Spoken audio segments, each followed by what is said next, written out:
New York, c'est un des gros morceaux de ces législatives. Dans la grosse pomme, il y a 25 000 Français inscrits sur près de 100 000 qui vivent aux États-Unis. C'est du sérieux.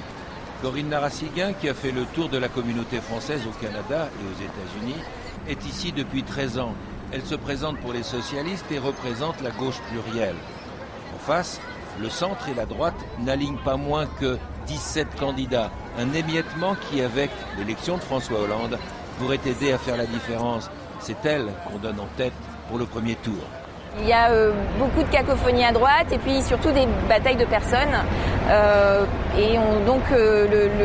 Les différences de projets sont beaucoup plus difficiles à voir entre les candidats de droite. Ça me permet, moi, d'être plus audible sur mes propositions. Dans les rangs socialistes, on veut inverser les chiffres qui ont placé la droite en tête de la présidentielle. Alors on mène une campagne à l'américaine, des moyens en moins. Bonjour, j'ai avec moi la candidate du Parti socialiste pour... Liste consulaire à la main, la ville est passée au peigne fin. Donc on continue, la rue elle finit là. Quant à la candidate, elle a sillonné les États-Unis et le Canada, persuadée que le travail va payer.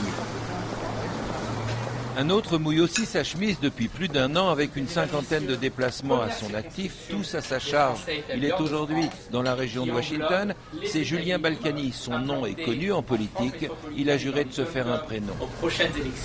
Il est ancré à droite. Il ne porte pas le dossard de l'UMP, mais son adversaire désigné, c'est bien le Parti socialiste.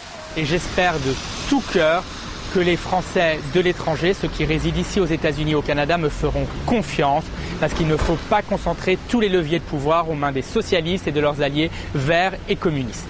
Celui qui se considère comme un outsider vise François Hollande, mais ne craint pas de souligner que le candidat officiel de l'UMP est parachuté et vient aux États-Unis chercher un lot de consolation. Comment ça va ?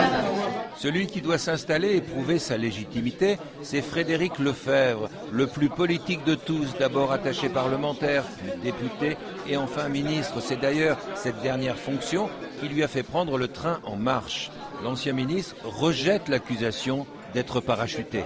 Je suis le seul des 18 candidats à pouvoir leur dire, moi, j'ai l'expérience pour vous défendre, j'ai l'expérience pour vous protéger, j'ai les réseaux politiques.